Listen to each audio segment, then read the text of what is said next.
মধ্যলীলা পঞ্চবিংশতি পরিচ্ছেদ।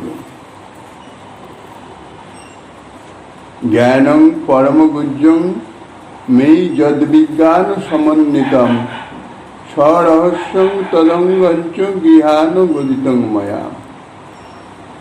এই তিন তত্ত্ব আমি কহিল তোমারে, জীব তুমি এই তিন নারিবে জানিবারে।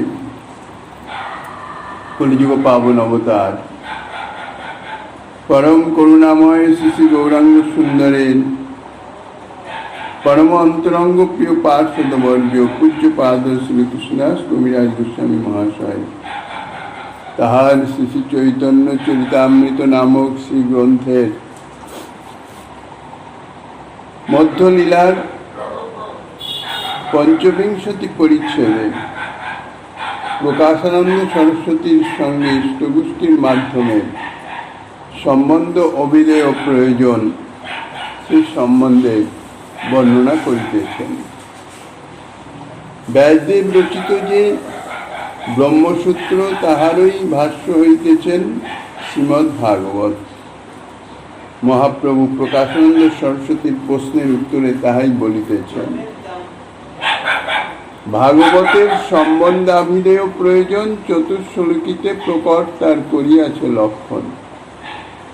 আমি সম্বন্ধ তত্ত্ব, আমার জ্ঞান বিজ্ঞান, আমা পাইতে সাধন ভক্তি অভিধেয় নাম। সাধনের ফল প্রেম মূল প্রয়োজন, সেই প্রেমে পায় জীব আমার সেবন। সম্বন্ধ অভিধেয় এবং প্রয়োজন এই তিনটি তত্ত্ব কি সংক্ষেপে বলছেন। প্রথমে বলছেন আমি, স্বয়ং ভগবান শ্রীকৃষ্ণ তিনি বলছেন ব্রহ্মার নিকটে যে আমি হচ্ছি সম্বন্ধ তত্ত্ব। আমি অর্থাৎ শ্রীকৃষ্ণই হচ্ছেন সম্বন্ধ তত্ত্ব। আর আমার সম্বন্ধনীয় যে জ্ঞান এবং আমার সম্বন্ধনীয় যে বিজ্ঞান, এই উভয়ই সম্বন্ধ তত্ত্বেরই অন্তর্ভুক্ত। আর আমাকে পাওয়ার উপায় স্বরূপ যে সাধন ভক্তি, তাই হইতেছে অভিধেয় তত্ত্ব। আর এই সাধনের ফল যে প্রেম, তাই হইতেছে প্রয়োজন তত্ত্ব। কেননা প্রেম ব্যতীত জীব কখনো আমার সেবা লাভ করতে পারে না। আমাকে পাওয়া মানে আমার সেবা পাওয়া, সেই সেবা পাওয়ার যোগ্যতা হচ্ছে প্রেম। তাই প্রেমই হচ্ছে জীবের প্রয়োজন তত্ত্ব, অর্থাৎ যে প্রেমই হইতেছে জীবের একান্ত প্রয়োজনীয়। সেই প্রেম প্রাপ্তির উপায় হইতেছে সাধন ভক্তি। জ্ঞান অর্থাৎ ভগবত বিষয়ক শাস্ত্রাদি থেকে ভগবত তত্ত্বের যে যথার্থ নির্ধারণ, তাহাই হইতেছে জ্ঞান। ভগবত জ্ঞানং শব্দ দ্বারা যথার্থ নির্ধারণং, স্বাভাবিক যে জ্ঞান, স্বাভাবিক যে জানা তাহা। আর বিজ্ঞান হচ্ছে বিশেষ রূপে জ্ঞান, অর্থাৎ অনুভব লব্ধ জ্ঞান। অনুভব বা সাক্ষাৎকার বিজ্ঞানেন তদনুভবেন। ভগবত স্বরূপের যখন অনুভব হয় বা ভগবত সাক্ষাৎকার হয়, ভগবত বিষয়ক সেই যে জ্ঞান, তাহাই বিজ্ঞান নামে অভিহিত।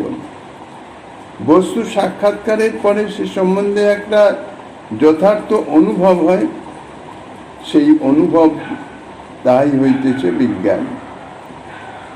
জ্ঞান এবং বিজ্ঞান ব্যতীত ভগবত স্বরূপের সম্যক উপলব্ধি কখনো হয় না। এই জন্য এই দুইটিকেই সম্বন্ধ তত্ত্বের অন্তর্ভুক্ত করা হয়েছে।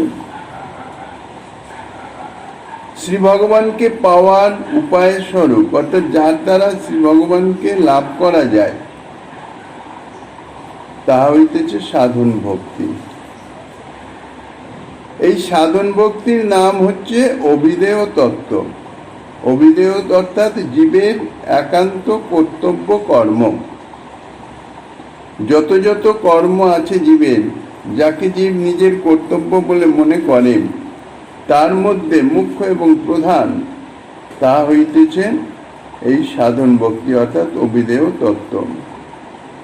সাধন ভক্তি বলতে এখানে শ্রীমন মহাপ্রভুর প্রদিষ্ট যে 64 অঙ্গ ভক্তি তার কথাই বলা হয়েছে। আর এই সাধন ভক্তি অনুষ্ঠান করলেন তার ফল যে, অর্থাৎ কোনো কার্য করলে তো তার ফল প্রাপ্ত হয়। তো এই সাধন ভক্তির ফল হইতেছে প্রেম। সাধন ভক্তি করতে করতে যখন চিত্ত শুদ্ধ হয়ে যায়, সেই চিত্তে প্রেম স্বতঃস্ফূর্তভাবে আবির্ভূত হয়, অর্থাৎ সেই সাধক প্রেম প্রাপ্ত হন। সাধন ভক্তির ফলস্বরূপ যে প্রেম, সেই প্রেমের প্রভাবেই জীব একমাত্র আমার সেবা পেতে পারে। স্বয়ং ভগবান শ্রীকৃষ্ণের নিজের মুখের উক্তি। এখন প্রেমকে প্রয়োজন তত্ত্ব কেন বলা হলো? বলছেন সর্বত হচ্ছে জীব কৃষ্ণের দাস। এই যে দাসত্ব তাহা নিত্য নিত্য সত্য শাশ্বত, অনাদিকাল থেকেই তাহা আছে এবং অনন্তকাল পর্যন্ত থাকবে। অর্থাৎ সর্বই হচ্ছে দাস।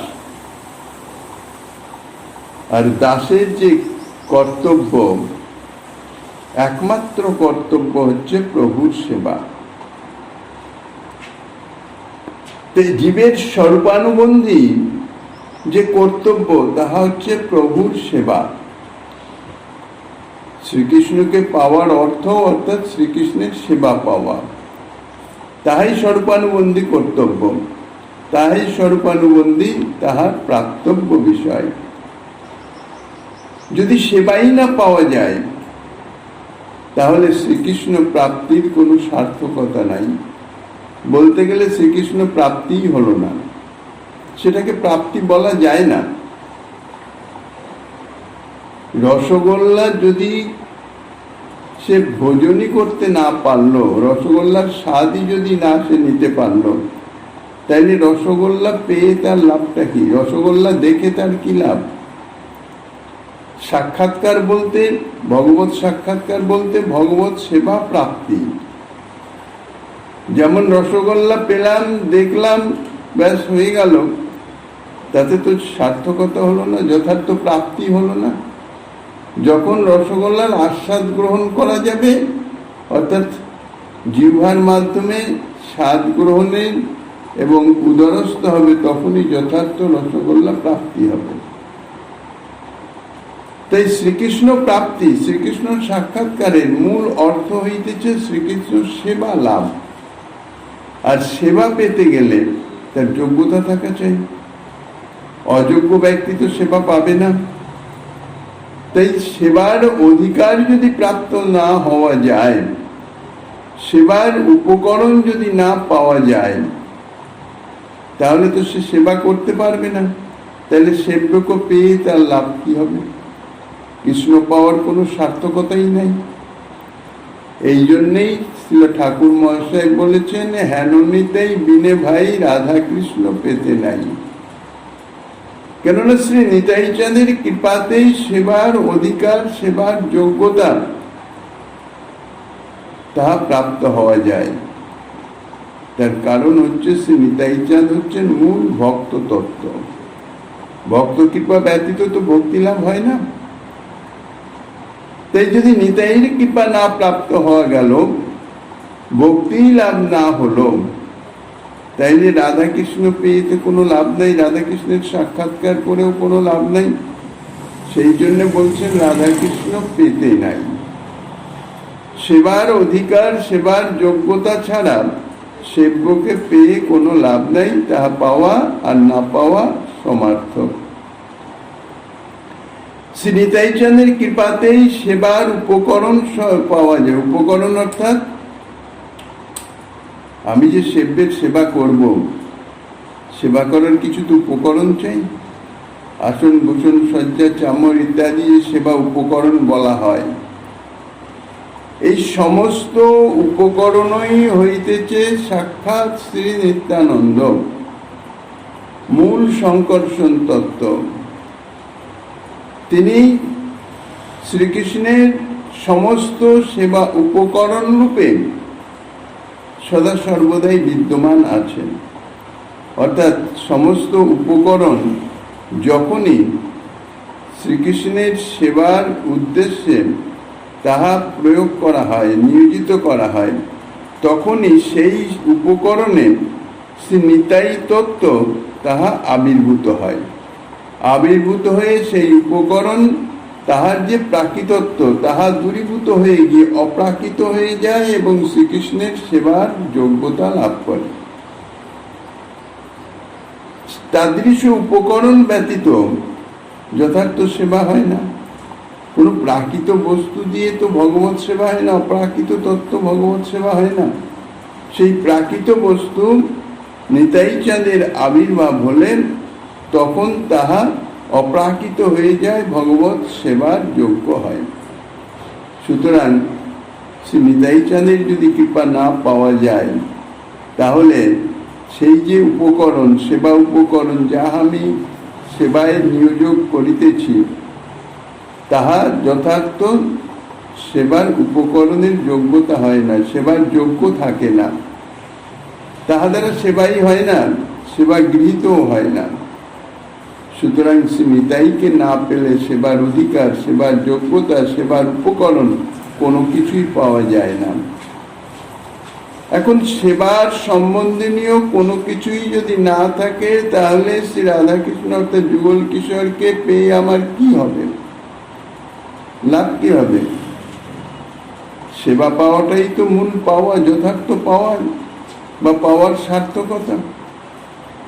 এই শ্রীকৃষ্ণ সেবাই হচ্ছে জীবের মুখ্য এবং একমাত্র কর্তব্য। কিন্তু সেই সেবা প্রেম ব্যতীত হয় না।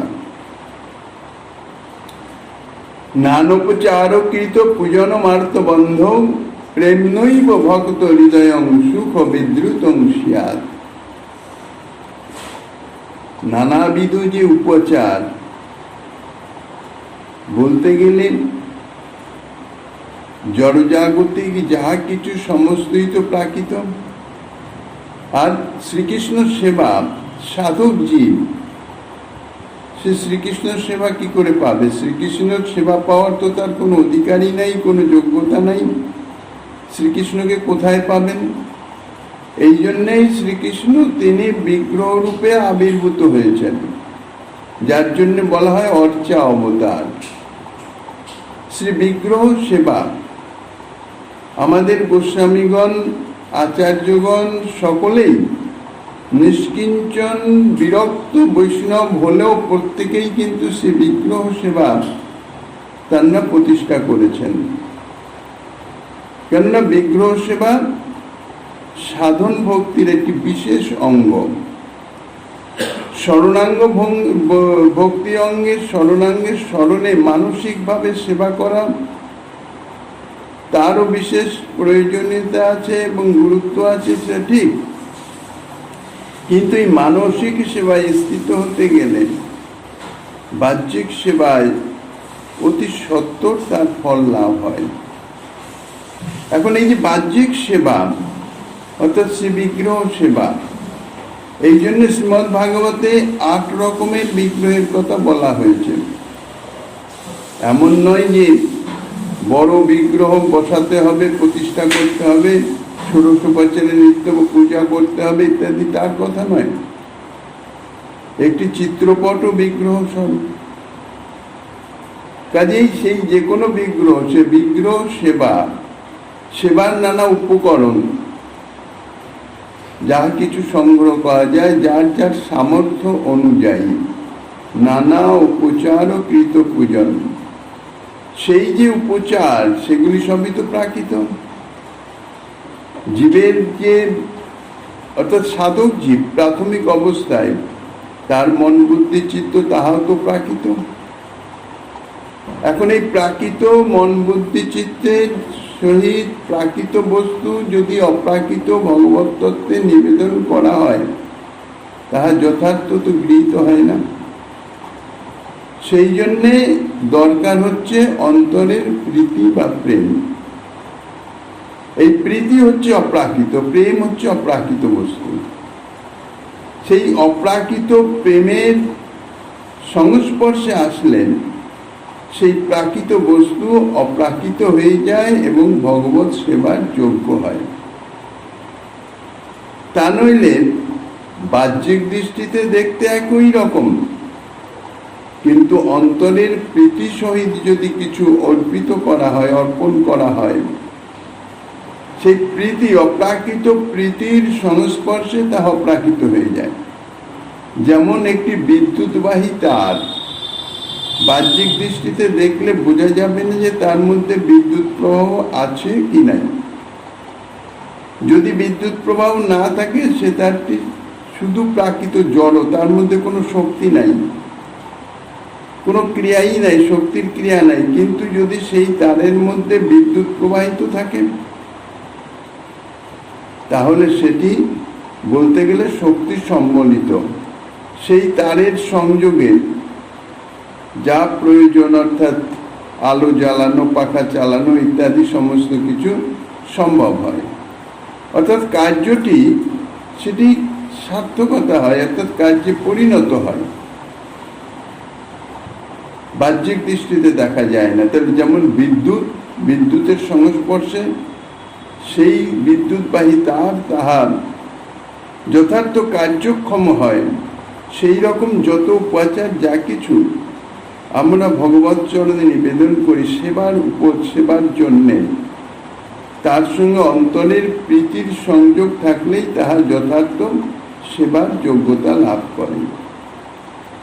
এই যে প্রীতি, ইহাই হইছে প্রেম নৈব ভক্ত হৃদয়ং, অর্থাৎ ভক্ত হৃদয়ের যে প্রেম।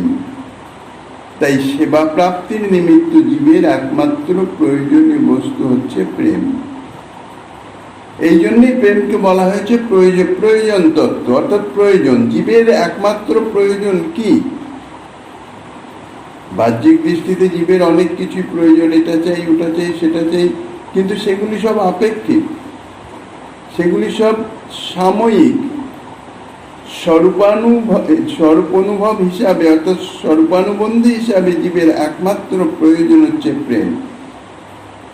অর্থাৎ দেহ ধারণ থেকে দেহ ত্যাগ পর্যন্ত সবসময় তার যে স্বরূপানুবন্ধী কর্তব্য সেবা সাধনের নিমিত্ত প্রেমই প্রয়োজন।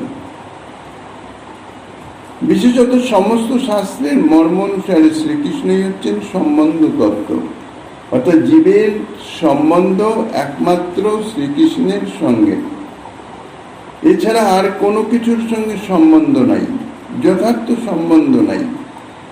এই জন্য সম্বন্ধ তত্ত্ব হইতেছেন স্বয়ং ভগবান শ্রীকৃষ্ণ।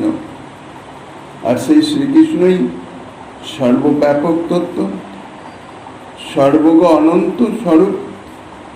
তিনি জগৎ রূপে পরিণত হয়ে আছেন, অর্থাৎ তিনি ছাড়া জগতে কোনো কিছুই নাই। যাহা কিছু জগতে আছে, অর্থাৎ এই প্রাকৃত জগতে, এই প্রাকৃত বস্তুই যা কিছু আছে সবই তিনি। প্রাকৃত অপ্রাকৃত যা সবই তিনি, ভিন্ন কোনো কিছুই নাই। সুতরাং সমস্ত কিছুর সঙ্গেই শ্রীকৃষ্ণের সম্বন্ধ। শ্রীকৃষ্ণের সম্বন্ধ ব্যতীত জগতে কোনো কিছুই নাই। এই প্রাকৃত জগৎ হোক, অর্থাৎ প্রাকৃত ব্রহ্মাণ্ডে হোক, অপ্রাকৃত বৈকুণ্ঠ ধামাদিতেই হোক, সমস্ত কিছুর সঙ্গে একমাত্র সম্বন্ধ হচ্ছে শ্রীকৃষ্ণের। শ্রীকৃষ্ণের সঙ্গেই সমস্ত কিছুর সম্বন্ধ। সম্যক রূপে যে বন্ধন, তাহার নাম হচ্ছে সম্বন্ধ। অর্থাৎ যে বন্ধন কোনো সময় ছিন্ন হয় না, যে বন্ধন ছুটে যায় না, তাই হচ্ছে সম্যক বন্ধন। তো এই জগতের যা কিছু, সমস্ত কিছু, কোনো কিছু শ্রীকৃষ্ণ ব্যতীত নয়। শ্রীকৃষ্ণ ভিন্ন কোনো কিছুর কোনো অস্তিত্বই নাই। কাজে যা কিছু আছে তার সঙ্গে শ্রীকৃষ্ণের যে সম্বন্ধ বা যে বন্ধন, তা হচ্ছে অচ্ছেদ্য। ঠিক সেই রকম জীবের সঙ্গেও শ্রীকৃষ্ণের যে বন্ধন, তাহাও অচ্ছেদ্য। তাহলে সম্বন্ধ, অর্থাৎ জীবের সঙ্গে যথার্থ সম্বন্ধ, সম্যক রূপে বন্ধন হচ্ছে শ্রীকৃষ্ণের সঙ্গে। কিন্তু তাহা জীব অনাদিকাল থেকেই মিশ্রিত হয়ে আছে। জীবের সঙ্গেও শ্রীকৃষ্ণের এই জাতীয় বন্ধন সংগঠিত আছে, অর্থাৎ সেই জ্ঞানটি যদি আছে তবেই শ্রীকৃষ্ণের সঙ্গে জীবের যে সম্বন্ধ সেটি যথার্থ হতে পারে। এখন সম্বন্ধটি যদি বন্ধন যদি আমি স্বীকারই না করি তাহলে সে বন্ধনের কোনো সার্থকতা নেই। এই বন্ধনটি উভয় পক্ষ থেকেই হওয়া দরকার, নচেৎ তাহাকে সম্যক বন্ধন বলা যায় না। জীবের যে অস্তিত্ব, জীবের যে শক্তি ইত্যাদি সমস্ত যা কিছু, অর্থাৎ জীবের আমার বলতে যা কিছু আছে, শ্রীকৃষ্ণ কৃপা করে সমস্ত কিছুই তাকে দিয়েছেন। আর এই রূপে কৃপার উচ্চতে শ্রীকৃষ্ণ জীবকে সদা সর্বদা বন্ধন করে রেখেছেন। ইহা কৃপাজনিত বন্ধন বলে এ বন্ধন কোনো কষ্টকর নয়, বরঞ্চ প্রীতিপ্রদ। নিজ নিজ কর্মফলে সংসারবদ্ধ জীব ভগবানকে বাঁধবার জন্যে কোনো কিছুই করে নাই। ভগবানকে অন্য কিছু দিয়ে তো বাঁধা যায় না। অপ্রাকৃত সচ্চিদানন্দ ঘন বিগ্রহ, তাকে অপ্রাকৃত কিছু দিয়েই বাঁধতে হবে। অর্থাৎ বন্ধনটি শ্রী ভগবানের সঙ্গে জীবের, শ্রী ভগবান জীবকে বন্ধন করে রেখেছেন, কিন্তু জীবের তরফ থেকেও তো বন্ধন চাই। উভয় পক্ষে যদি না হয় তাহলে বন্ধনটি যথার্থ হয় না, দৃঢ় হয় না, তার সম্যক বন্ধন নয়, অর্থাৎ তার যথার্থ সম্বন্ধ নয়।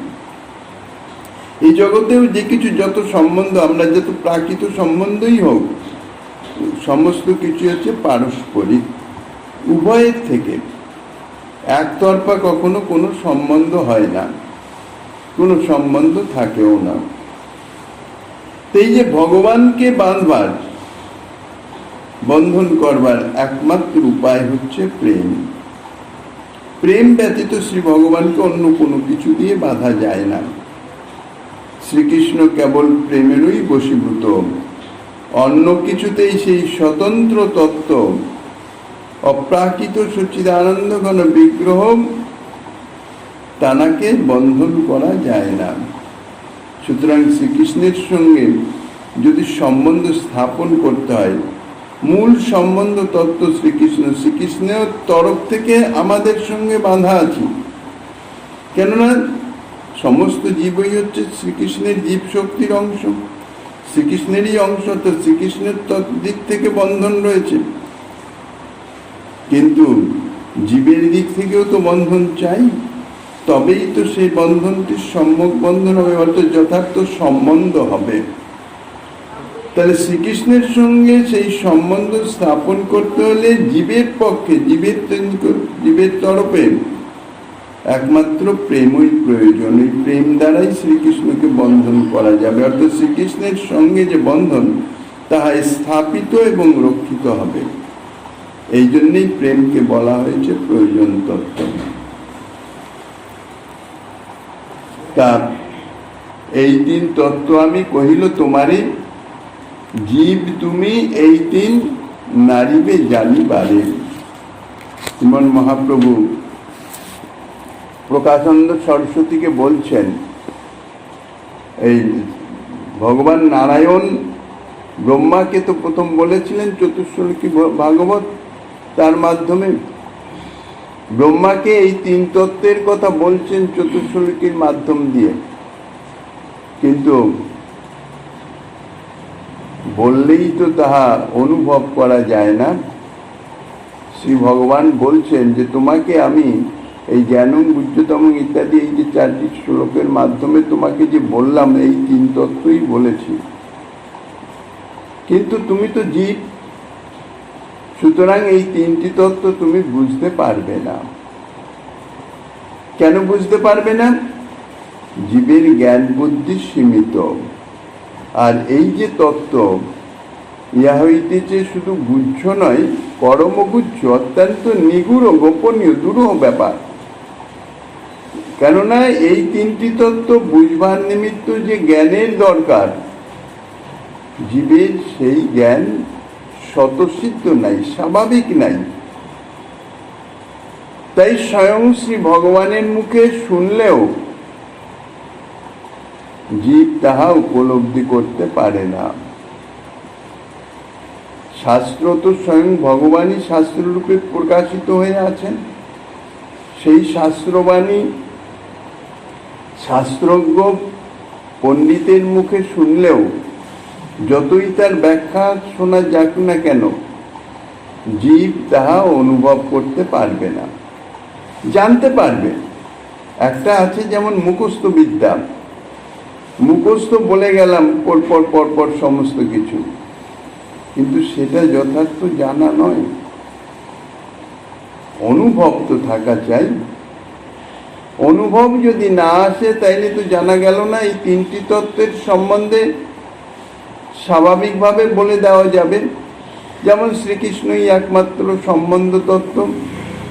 শ্রীকৃষ্ণ প্রাপ্তি অর্থাৎ সেবা প্রাপ্তি, সেবা প্রাপ্তির উপায় হইতেছে সাধন ভক্তি, সাধন ভক্তি নববিধা ভক্তি অঙ্গ বা 64 প্রকার ভক্তি অঙ্গ এই করতে হবে ইত্যাদি ইত্যাদি।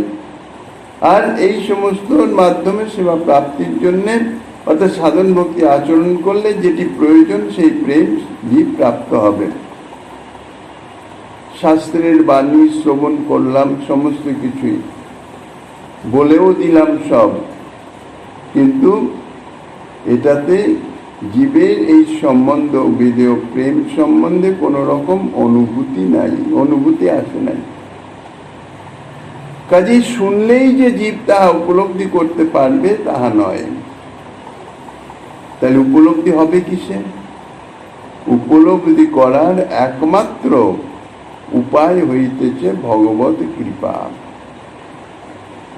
শ্রীকৃষ্ণ কৃপা, কৃপা ছাড়া স্বয়ং ভগবানের যদি বলেন, অর্থাৎ ভগবানের মুখেও যদি শোনা যায়, অথচ তার মধ্যে ভগবত কৃপা যদি না থাকে, তাহলে শুনলেও সে বুঝতে পারবে না। তাই শ্রী ভগবান স্বয়ং ব্রহ্মাকে আশীর্বাদ করে বললেন, ব্রহ্মা, আমার কৃপায় এসব তত্ত্ব তোমার চিত্তে স্ফুরিত হোক। তোমাকে আমি কৃপা সম্বলিত জ্ঞান প্রদান করিতেছি। সধর্ম নিষ্ঠ শত জন্ম বিপুমান বিরিঞ্চিতামেতি। এখন বলা যায় ব্রহ্মা বিষ্ণু শিব কিন্তু ভগবত অবতার। এখানে শ্রী ভগবান ব্রহ্মাকে জীব বলে কেন বলছেন? জীব তো নয়। সেই ক্ষেত্রেই বলছেন যে যেই যে ব্রহ্মা, সৃষ্টিকর্তা ব্রহ্মা, সাধারণত জীবকোটি ব্রহ্মা, অর্থাৎ জীব থেকেই ব্রহ্মপদ প্রাপ্ত হয়। কিভাবে প্রাপ্ত হয়? সধর্মনিষ্ঠ শতজন্ম বিপুমান। যে ব্যক্তি শতজন্ম 100 জন্ম সধর্মনিষ্ঠ থাকে, অর্থাৎ সধর্মনিষ্ঠ হয়ে 100 জন্ম যদি সে অতিবাহিত করে, তাহলে সে বিরিঞ্চিতামিতি অর্থাৎ বিরিঞ্চি অর্থাৎ সৃষ্টিকর্তা ব্রহ্মা বিধাতার পদ প্রাপ্ত হয়। অর্থাৎ সে ব্রহ্মা হয়। শ্রী ভগবত কৃপায় তার মধ্যে সৃষ্টি শক্তি সঞ্চার করে দেন, সে সৃষ্টিকর্তা ব্রহ্মা হয়ে সৃষ্টি কার্য নির্বাহ করেন। শতজন্ম পর্যন্ত সুষ্ঠু রূপে স্বধর্ম পালন করে যে জীব সিদ্ধ হন, তিনি ব্রহ্মপদ লাভ করতে পারেন। তিনাকে বলা হয় জীবকোটি ব্রহ্মা। এখন যখন যে কল্পে বা যে ব্রহ্মাণ্ডের সৃষ্টিতে এই জাতীয় জীব না পাওয়া যায়, সেই কল্পে স্বয়ং ভগবান তিনি ব্রহ্মারূপে আবির্ভূত হন। সেই যে ব্রহ্মা, তাকে বলা হয় ঈশ্বরকোটি ব্রহ্মা। এই ব্রহ্মার 2 রকম ভেদ। এক জীবকোটি ব্রহ্মা, অর্থাৎ জীবের থেকে যোগ্যতা লাভ করে ব্রহ্মপদ প্রাপ্ত হয়েছেন। আরেকটি হচ্ছে ঈশ্বরকোটি ব্রহ্মা, অর্থাৎ স্বয়ং ভগবান তিনি ব্রহ্মারূপে আবির্ভূত হয়েছে। যেমন দেখা যায় জাগতিক দৃষ্টান্ত একটা, সরকারি অফিসে দেখা যায় নিম্ন শ্রেণীর একজন কর্মী কর্ম করতে করতে, অভিজ্ঞতা সঞ্চয় করতে করতে একদম উচ্চ পদে গিয়ে প্রতিষ্ঠিত হতে পারে। আবার কেউ সেই যোগ্যতা, শিক্ষার মাধ্যমে শিক্ষাগত যোগ্যতা লাভ করে সরাসরি সেই উচ্চ পদে গিয়ে অধিষ্ঠিত হতে পারে। তো জীবকোটি ব্রহ্মা হচ্ছে সেই রকম, অর্থাৎ সাধন করে করে শতজন্ম ঠিকভাবে সাধন করে গিয়ে সেই মূল অর্থাৎ ব্রহ্মপদে সে অধিষ্ঠিত হতে পারে। যখন তদ্জাতীয় কেউ না পাওয়া যায় তখন স্বয়ং ভগবানই তিনি ব্রহ্মারূপে আবির্ভূত হন, অর্থাৎ স্বয়ং যোগ্যতা সম্পন্ন হয়েই তিনি আবির্ভূত হন, ব্রহ্মপদে ব্রহ্মা হয়ে যান। তো এই যে শ্রীমদ্ ভাগবতের এই যে কথা বলছেন, এই যে সৃষ্টিকর্তা ব্রহ্মা, ইনি জীবকোটি ব্রহ্মা ছিলেন। তাই ভগবান বলছেন জীব তুমি। যে কল্পে জীব পাওয়া যায় না সেই কল্পে যদিও ভগবান নিজেই ব্রহ্মরূপে প্রকটিত হন, ঈশ্বর কোটি ব্রহ্মা, তানার ক্ষেত্রে এই কথা নয়। এই কথা হচ্ছে এই জীবকোটি ব্রহ্মা, কারণ সাধারণত জীবকোটি ব্রহ্মাই সচরাচর হয়ে থাকেন। জয়ছে আমার স্বরূপ, জয়ছে আমার স্থিতি, জয়ছে আমার গুণকর্ম সরৈশ্বর্য শক্তি, আমার কৃপায় স্ফুরুক এসব তোমারে, এত বলি তিন তত্ত্ব কহিল তাহারে। শ্রী ভগবান স্বয়ং বলছেন আমার স্বরূপ যেরকম, অর্থাৎ ভগবানের স্বরূপ যেরকম, স্বরূপত যত পরিণামক অহং, স্বরূপত আমার পরিমাণ কিরূপ, অর্থাৎ আমি যে বিভু সচ্চিদানন্দ, সত্যস্বরূপ, জ্ঞানস্বরূপ, আনন্দ স্বরূপ, মঙ্গল স্বরূপ, পরম সুন্দর ইত্যাদি ইত্যাদি, যা আমার স্বরূপ, স্বরূপত আমি যাহা, এবং জয়ছে আমার স্থিতি, অর্থাৎ যথাভাব সত্তা যস্যেতি জল্লক্ষণত অয়মিতি অর্থ ইয়ানি স্বরূপানন্তরঙ্গনান রূপানি শ্যাম চতুর্ভুজত্বাদীনি। শ্রী ভগবান কৃপে অবস্থান করেন, দ্বিভুজ মুরলীধর শ্যাম সুন্দর রূপে তিনি ব্রজে অবস্থান করেন।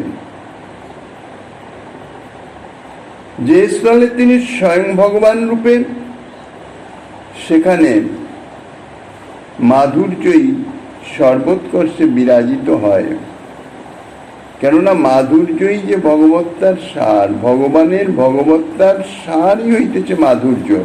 কাজেই যে স্বরূপে মাধুর্যের যত বেশি প্রকাশ হবে সেই স্বরূপেরই ভগবত্তার শ্রেষ্ঠত্ব প্রমাণিত হবে। তাই বলছেন যে তার এই যে ব্রজেন্দ্রনন্দন স্বরূপ, অনন্ত ভগবত স্বরূপ, কিন্তু তত্ত্বত স্বরূপত তিনি যাহা, অর্থাৎ শ্রেষ্ঠ যাহা, সেই যে মদন মোহন, সেই যে স্বরূপ, আত্ম পর্যন্ত সর্বচিত্ত হর শৃঙ্গার রসরাজ মূরতি ধর, এই যে স্বরূপ, শ্রী ভগবান যে বলছেন জয়ছে আমার স্থিতি, অর্থাৎ আমার যথার্থ স্বরূপটি কি, এই স্বরূপে ঐশ্বর্য মাধুর্যের অধীন হয়ে অবস্থান করেন। অন্যান্য যত ভগবৎ স্বরূপ, সমস্ত ভগবৎ স্বরূপে ঐশ্বর্য মাধুর্য সদা সর্বদাই বিদ্যমান আছেন, কিন্তু সমস্ত ভগবৎ স্বরূপে ঐশ্বর্যেরই প্রাধান্য, মাধুর্যের প্রাধান্য কম। একমাত্র এই ব্রজেন্দ্রনন্দন স্বরূপেই মাধুর্যের প্রাধান্য। অন্য সমস্ত স্বরূপে মাধুর্য ঐশ্বর্যের অনুগত হয়ে অবস্থান করে। যখন প্রয়োজন হয় তখন মাধুর্য আত্মপ্রকট করেন, তা নইলে ঐশ্বর্যই সদা সর্বদাই প্রকাশিত। কিন্তু এই ব্রজেন্দ্রনন্দন স্বরূপেই তাহার বিপরীত, মাধুর্যই সদা সর্বদা প্রকটিত। ঐশ্বর্যের যদি কখনো প্রয়োজন হয় তাহলে ঐশ্বর্য প্রকাশিত হয়, কিন্তু ঐশ্বর্য স্বতন্ত্রভাবে প্রকাশিত হতে পারে না, কেননা মাধুর্যের প্রাধান্য। যিনি প্রধান থাকেন তার অনুগত্যেই তো অবস্থান করতে হবে। তা মাধুর্যের আনুগত্যে ঐশ্বর্য প্রকাশিত হন। এই জন্যে ব্রজে যে ব্রজেন্দ্রনন্দন স্বরূপের যে ঐশ্বর্য তাহাকে বলা হয় মাধুর্য মণ্ডিত ঐশ্বর্য। মাধুর্যের দ্বারা মাখামাখি হয়ে ঐশ্বর্য প্রকাশিত হয়েছেন। যেমন কোনো বস্তু যদি কোনো মিষ্টি পদার্থের সঙ্গে মিশ্রিত হয়ে তারপরে যদি সেটি প্রকাশিত হয় তাহলে তার স্বাদ যেমন মিষ্ট লাগবে, ঠিক সেই রকম ঐশ্বর্যের স্বাভাবিক সত্তা, স্বাভাবিক যে একটা গৌরব, একটা বৃত্তি সঞ্চার করেন, বোঝেই সেই ঐশ্বর্যের তার দৃশ্য প্রভাব নাই, তার দৃশ্য স্বরূপ নয়। কেননা ওই ব্রজে যে ঐশ্বর্য মাধুর্য মণ্ডিত হয়ে প্রকাশিত হয়, এই জন্য তাহাও চরম আস্বাদনীয় হয়। আর স্বরূপ হচ্ছে দ্বিভুজ মুরলীধর। এই যে শ্রীকৃষ্ণ স্বরূপ জগতে যখন প্রকট হয়েছেন, 3 স্থানে তিনি লীলা করেছেন। এক ব্রজে ব্রজেন্দ্রনন্দন স্বরূপ, মথুরায় মথুরাধীশ, দ্বারকায় দ্বারকাধীশ। এই যে দ্বারকার লীলাটাই বিশেষত মুখ্য, কারণ মথুরার লীলা অত্যন্ত সংক্ষিপ্ত। প্রকট লীলার কথা বলা হচ্ছে, ধাম নিত্য, লীলাও নিত্য, কাজে এখানে সংক্ষিপ্ত বিস্তৃত কিছু নাই। কিন্তু প্রকট লীলায় যেহেতু আবির্ভাব তিরোভাব আছে, সেই জন্য সেখানে সংক্ষিপ্ত বিস্তৃত ইত্যাদিরও প্রশ্ন এসে উপস্থিত হয়। তো দ্বারকার যে লীলা, দ্বারকায় শ্রীকৃষ্ণ কখনো দ্বিভুজ রূপে কখনো চতুর্ভুজ রূপে বিরাজ করেন। এই স্বরূপে ঐশ্বর্য মাধুর্য প্রায় সমানভাবেই বিদ্যমান থাকেন, অর্থাৎ উভয়েরই সমান অধিকার, সমান প্রাধান্য। চতুর্ভুজ রূপে তিনি পরমব্রহ্মে সদা সর্বদাই বিরাজিত করেন, সেখানে কিন্তু দ্বিভুজের কোনো অপেক্ষা নাই। পরমব্রহ্মাধিপতি নারায়ণ কখনো দ্বিভুজ হন না, তিনি সদা সর্বদাই চতুর্ভুজ, অর্থাৎ সদা সর্বদাই তার স্বরূপে ঐশ্বর্যের প্রাধান্য, মাধুর্য ঐশ্বর্যের অন্তরালে অবস্থান করেন। তাহলে ভগবানের এই যে ঐশ্বর্য মাধুর্য সম্বলিত যে ভগবৎ স্বরূপ, তা দেখা যাচ্ছে যে এই ঐশ্বর্য মাধুর্যের প্রকাশের তারতম্য অনুসারে স্বরূপেরও তারতম্য, অর্থাৎ স্বরূপের প্রকাশের তারতম্য। পরমব্রহ্মাধিপতি নারায়ণ অনন্তকোটি বৈকুণ্ঠ ধামে যত যত ভগবৎ স্বরূপ আছে সর্বত্রই ঐশ্বর্যের প্রাধান্য, মাধুর্য সেখানে ঐশ্বর্যের অন্তরালে, আর সর্বত্রই বলতে গেলে চতুর্ভুজ স্বরূপ বা তার থেকেও আরো অধিক স্বরূপ।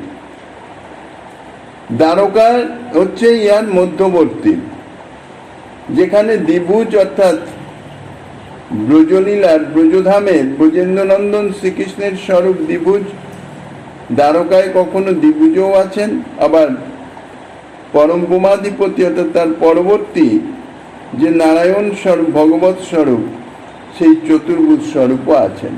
বলতে গেলে ব্রজেন্দ্রনন্দন শ্রীকৃষ্ণ আর যে পরমব্রহ্মাধিপতি নারায়ণ স্বরূপ সবই ভগবৎ স্বরূপ, এই উভয় স্বরূপের মধ্যবর্তী বলতে গেলে দ্বারকাধীশ। তাই এখানে ঐশ্বর্য মাধুর্য সমান রূপে প্রকাশিত, উভয়ের সমান প্রাধান্য। পরমব্রহ্মে নারায়ণাদিতে ঐশ্বর্যের প্রাধান্য, ব্রজেন্দ্রনন্দন শ্রীকৃষ্ণে মাধুর্যের প্রাধান্য, আর দ্বারকাধীশ শ্রীকৃষ্ণে ঐশ্বর্য মাধুর্যের সমভাবে প্রাধান্য। যে প্রকারে তিনি অর্থাৎ শ্রী ভগবান নানা ধামে নানা স্বরূপে বিরাজ করেন, সমস্ত ধামেই সমস্ত স্বরূপেরই স্বরূপ অনুযায়ী লীলা পরিকরাদি সমস্ত আছেন। এই জন্যেই তিনি বলছেন জয়ছে আমার স্থিতি, আমার যে অবস্থানটা কিরকম, আর জয়ছে আমার গুণকর্ম। গুণা ভক্ত বাৎসল্যাদ্যা কর্মাণি তত্ত্বল লীলা। গুণ হচ্ছে ভক্ত বাৎসল্য আদি ইত্যাদি গুণ, আর শ্রী ভগবানের কর্ম হচ্ছে লীলা। তারই ভক্ত বাৎসল্যাদি গুণ এবং ভিন্ন ভিন্ন দামে সেই ধাম উপযোগী যে সমস্ত লীলা, এই সমস্ত জিনিস, অর্থাৎ তাহলে শ্রী ভগবান কি বলছেন? জয়ছে আমার স্বরূপ, জয়ছে আমার স্থিতি, জয়ছে আমার গুণ ও কর্ম, সরস্বর্য শক্তি। আমার কৃপায় তোমার স্ফুরুক সকলই, অর্থাৎ আমার কৃপার প্রভাবে শ্রী ভগবান ব্রহ্মাকে আশীর্বাদ করে বলছেন কৃপা শক্তি, কৃপার মাধ্যমে, যে আমার কৃপাতে আমার স্বরূপ গুণ কর্মাদির জ্ঞান, আমার যেরকম স্থিতি, আমার যা স্বরূপ, সমস্ত কিছুই তোমার মধ্যে স্ফূর্তি প্রাপ্ত হোক। চতুশ্লোকিতে ভূমিকা রূপে এইসব কথা বলে, অর্থাৎ কৃপা শক্তি সঞ্চার করে, তারপরে শ্রী ভগবান এই চতুশ্লোকী ভাগবত তাহা প্রদান করেছেন। কি বলছেন? যাবানহং যথাভাব যদ্রূপ গুণ কর্মকঃ তথৈব তত্ত্ব বিজ্ঞানমস্তু তে মদনুগ্রহাৎ। সৃষ্টির পূর্বে সরস্বর্যপূর্ণ আমি হইয়ে প্রপঞ্চ প্রকৃতি পুরুষ আমাতেই লয়ে। মূল তত্ত্ব কথা প্রকাশানন্দ সরস্বতীকে স্বয়ং ভগবান শ্রী গৌরাঙ্গ সুন্দর তিনি ব্যক্ত করছেন।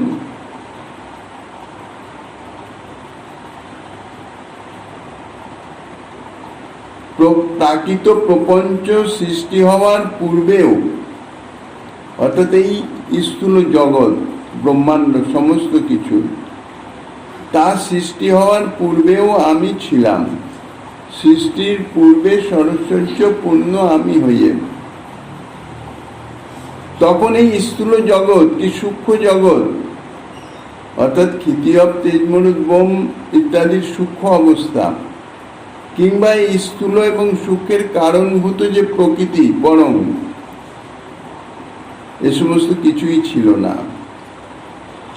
অর্থাৎ ব্রহ্মাণ্ডের কোনো প্রকাশ ছিল না।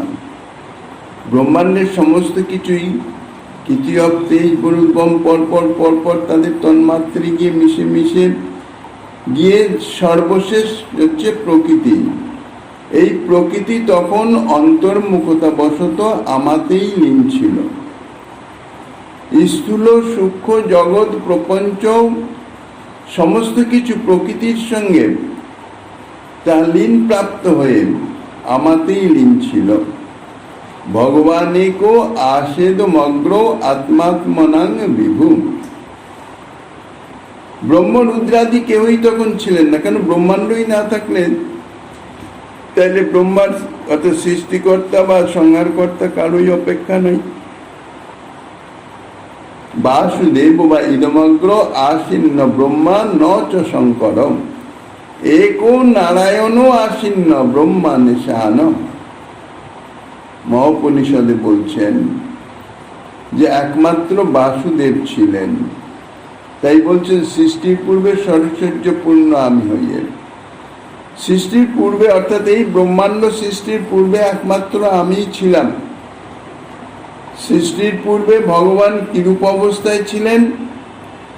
ভগবান বলছেন এই আমি ছিলাম, এই যে আমি তোমাকে উপদেশ করিতেছি, ব্রহ্মাকে বলছেন সেই মূর্ত আমিই ছিলাম।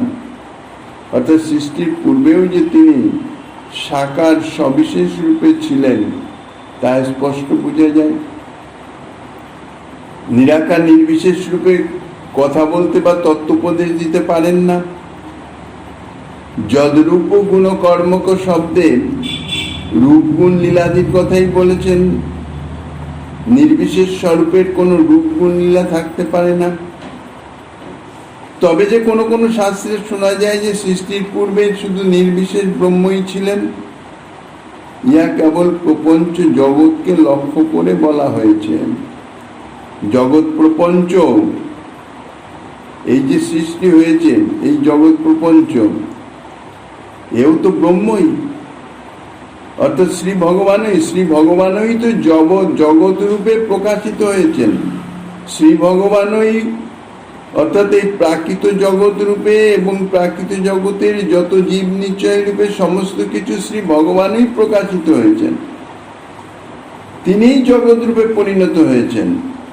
আর মহাপ্রলয় প্রপঞ্চে সমস্ত কিছুই যখন অদৃশ্য হয়ে যাবে, লীন হয়ে যাবে, এই প্রপঞ্চ তখন নির্বিশেষ রূপে সেই ভগবানের সঙ্গেই লীন হয়ে থাকবেন। সুতরাং ব্রহ্মের যে অংশ জগৎ রূপে পরিণত হয়, সেই অংশই কখনো জগৎ রূপে প্রকাশিত হয়, কখনো নির্বিশেষ রূপে অবস্থান করে। যখন ব্রহ্মাণ্ড লয় হয়ে যায় তখন নির্বিশেষ রূপে অবস্থিত হয়। এই অংশের প্রতি লক্ষ্য রেখেই বলা হয়েছে মহাপ্রলয়ের পরবর্তী সৃষ্টির পূর্বে প্রপঞ্চরূপ ব্রহ্ম নির্বিশেষ ছিলেন। যত বা ইমানি ভূতানি জায়ন্তে ইত্যাদি শ্রুতিতে যে কথা বলা হয়েছে, অর্থাৎ সৃষ্টির পূর্বে যিনি ছিলেন তিনি সবিশেষ রূপে ছিলেন। ব্রহ্মসংহিতায় বলেছেন, ঈশ্বর পরমকৃষ্ণ সচ্চিদানন্দ বিগ্রহ অনাদির আদি গোবিন্দ সর্বকারণ কারণম, অর্থাৎ তিনি সমস্ত কারণের কারণ স্বরূপ, অর্থাৎ সৃষ্টি আদির যে কারণ, সে কারণ স্বরূপ তিনি, সৃষ্টিও তিনি, সৃষ্টির কারণও তিনি, সকলের আদি যিনি, যার আদিতে কেউ নাই, তিনি হচ্ছেন সচ্চিদানন্দ বিগ্রহ, মূর্ত বিগ্রহ। কেউ কেউ এ কথাও বলেন যে অদ্বয় জ্ঞান তত্ত্ব যিনি, পূর্ণতম যিনি, পূর্ণতম স্বরূপ যিনি, তিনি হচ্ছেন নির্বিশেষ নিরাকার নির্গুণ নিঃশক্তি। সাধারণ লোক এই নির্বিশেষ স্বরূপের কোনো ধারণা করতে পারে না। এই জন্যেই সাধারণ লোকের জন্যে, নিম্ন অধিকারী সাধকের মঙ্গলের জন্যে ব্রহ্মের একটা রূপ কল্পনা করা হয়, অর্থাৎ সাকার রূপ কল্পনা করা হয়। সাধকানাং হিতার্থায় ব্রহ্মণ রূপ কল্পনম। সাধক যখন সাধনা করতে করতে ধীরে ধীরে ধীরে ধীরে উন্নতি লাভ করেন, তখনই তিনি বুঝতে পারবেন যে পূর্ণতম ব্রহ্ম, তিনি নিরাকার নির্বিশেষ। তখনই তিনি সাকার উপাসনা ছেড়ে এই নিরাকার উপাসনায় যোগদান করবেন। এটি কেউ কেউ একথা বলেন, এরকম যুক্তিও দেন। এই যে যুক্তি দেন, এর তাৎপর্যটা কি? তর্কের খাতিরে স্বীকার করা যদি যায় যে সাধকের স্থিতির নিমিত্তই নির্বিশেষ ব্রহ্মের একটা রূপ কল্পনা করা হচ্ছে, যেমন প্রতিমা তৈরি করা হয়, ঠিক সেই রকম একটা রূপ কল্পনা করে সাধকের অধিকার অর্থাৎ যোগ্যতা, নির্বিশেষের অনুভবের যোগ্যতা লাভের জন্য প্রথমে একটা সাকার রূপের একটা কল্পনা করা হচ্ছে। কল্পনা শব্দের একটা অর্থ বলা যায় আকাশ কুসুম্বৎ অস্তিত্বহীন বস্তুর অস্তিত্ব মনে করা। এই অর্থে যদি ব্রহ্মের রূপ কল্পনা করা হয়েছে বলে বলা হয়, অর্থাৎ ব্রহ্মের যথার্থ কোনো রূপই নাই। যেমন আকাশ কুসুম বললে আকাশ কুসুমের কোনো অস্তিত্বই নাই, তথাপি কল্পনা কুশল ব্যক্তি যেমন আকাশ কুসুম একটা শব্দ সৃষ্টি করেছেন, আকাশ কুসুমের অস্তিত্ব কল্পনা করে থাকেন, তদ্রূপ সাধকের মঙ্গলের জন্যে ব্রহ্মের একটা রূপ কল্পনা করা হয়েছে। এই রূপেই যদি মনে করা হয়, তাহলে সাকার সাধকের উপাস্য হয়ে পড়েন একটা অলিক বস্তু, অর্থাৎ আকাশ কুসুমবৎ। শশসিংহ বা সিংহ বিশিষ্ট চতুষ্পদ মনুষ্যের ন্যায় একটা অলিক বস্তু হয়ে যান।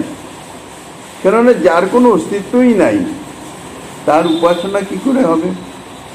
আর তার উপাসনায় উপাসকের কি বা উপকার হতে পারে, কি তার লাভ হবে? সে সারা জীবন যা উপাসনা করছে তার কোনো অস্তিত্বই নাই। কাজে এই রূপের উপাসক যদি কেউ থাকেন, তবে তাহাকে শুদ্ধ পৌত্তলিক ব্যতীত আর কিচ্ছু বলা যায় না। এবার কল্পনা শব্দের আরেকটি অর্থ করা যায় সেটি হচ্ছে রচনা বা নির্মাণ, তৈরি করা।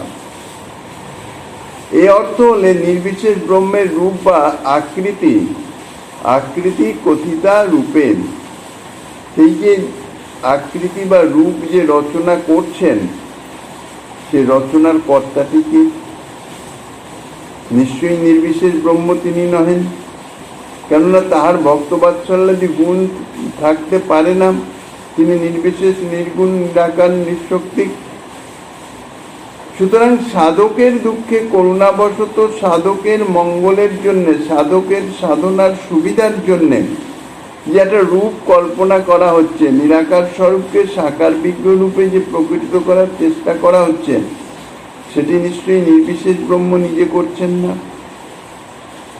আবার সাকার রূপে প্রকটিত করার শক্তিও তাই নেই, যেহেতু তিনি নিঃশক্তি। তাহলে ব্রহ্ম স্বয়ং জীবরূপ কল্পনার, মানে স্বয়ং স্বীয়রূপ কল্পনার কর্তা হতে পারেন না। তাইলে ব্রহ্মের সেই স্বরূপ সাকার রূপের কল্পনা কে করছেন? মানুষ সাধকই কি ব্রহ্মের রূপ রচনার কর্তা? এখন মানুষই যদি ব্রহ্মের রূপ রচনার কর্তা হয়, তাহলে ওই রূপটিও আকাশ কুসুম্বৎ অস্তিত্বহীন, অলীক হয়ে পড়বে। কারণ ব্রহ্ম সম্বন্ধে তো কোনো অনুভূতি, কোনো কিছুই নাই মানুষের, তাহলে সে কি করে ব্রহ্মের রূপ কল্পনা করবে? এই জন্যই বলা যায়, সাধকের হিতের নিমিত্ত নির্বিশেষ ব্রহ্মের রূপকল্পনার যে উক্তি কেউ কেউ বলেন, এটি যুক্তিসঙ্গত নয়, বিচারসম্মত নয়। তবে ব্রহ্মকে নিরাকার মনে করেও যদি তাহাকে সগুণ এবং সশক্তিক মনে করা যায়, তাহলে সাধকের হিতের নিমিত্ত সগুণ সশক্তিক ব্রহ্ম নিজেই নিজেকে সাকার বিগ্রহ রূপে প্রকটিত করতে পারেন, এটি অসম্ভব হয় না।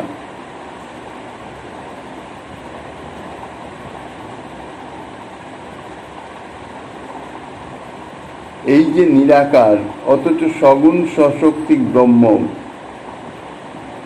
যদি সাধকের মঙ্গলের নিমিত্ত স্বীয় একটি সাকার স্বরূপ প্রকটিত করেন, এই সিদ্ধান্তই যদি গ্রহণ করা হয় যে সেই সাকার সগুণ সশক্তিক ব্রহ্মই সাধকের মঙ্গল, অর্থাৎ নিরাকার ব্রহ্মই সাধকের মঙ্গলের জন্য নিজেই তার নিজের একটি স্বরূপ যদি প্রকাশ করেন, যদি এই তত্ত্বটি গ্রহণ করতে হয়, তাহলে এই তত্ত্বটিকে বিচার করতে হবে যে এটিতে কখন করেন, কিভাবে করেন, সেই সম্বন্ধে যা কিছু আস্বাদনী দিচ্ছেন শ্রীমন মহাপ্রভু গিরিধারীলালের কৃপা হলে আগামী দিন আস্বাদনের বাসনা রেখে অধ্যকার চৈতন্য কথার এখানেই বিশ্রাম।